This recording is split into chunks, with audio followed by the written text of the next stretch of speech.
qui a fait donc une lettre circulaire demandant de venir et les militants de toute la coalition Benno Bokk Yakaar pour délivrer un message de remerciement à l'endroit de ses électeurs, de ses sympathisants, mais aussi des partis de la coalition.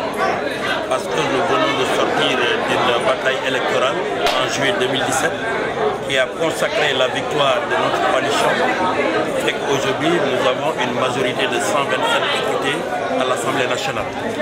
Donc quand on va à la guerre et qu'on gagne le combat, il faut féliciter les militants, il faut féliciter les troupes. Mais c'était aussi une occasion de les remobiliser par rapport à cette échéance qui est fondamentale, qui est capitale pour nous, qui est l'élection présidentielle de 2019. Donc je suis venu accompagné, comme vous le savez, de tous les responsables. Ceux qui n'ont pas pu être là aujourd'hui, c'est parce qu'ils ont eu des empêchements et ils se sont excusés. Mais je crois pouvoir dire que dans cette salle de Bignona, j'ai retrouvé toutes les composantes de la coalition Benno Bokk Yakaar.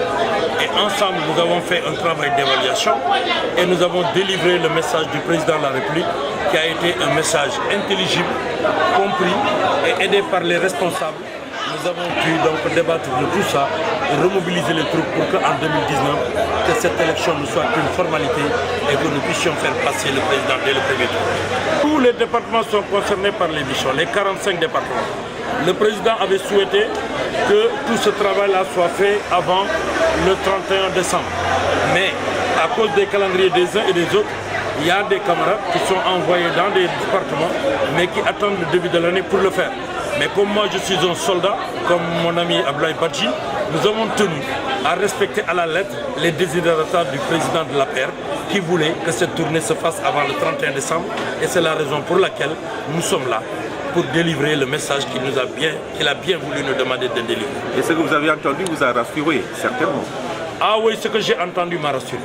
Il est évident que dans un débat politique, il y a forcément des questions qui se posent. Parce que, vous savez, les conseillers municipaux, les conseillers départementaux, les hommes politiques, de façon générale, sont des messagers des populations. Et à chaque fois qu'une occasion est donnée, ils se permettent de rappeler un certain nombre de doléances. Mais ces doléances, ça rentre dans l'ordre normal des choses. Et que moi, d'ailleurs, je porte sur moi, dans le cadre du rapport que je ferai à M. le Président de la République, de lui rappeler un certain nombre de choses qui ont été posées là et qui me paraissent être des préoccupations concrètes des populations pour que le président puisse le savoir et qu'il puisse en tout cas donner des instructions au niveau de son gouvernement pour qu'une partie de ces questions au moins puisse être en charge dans les meilleurs délais.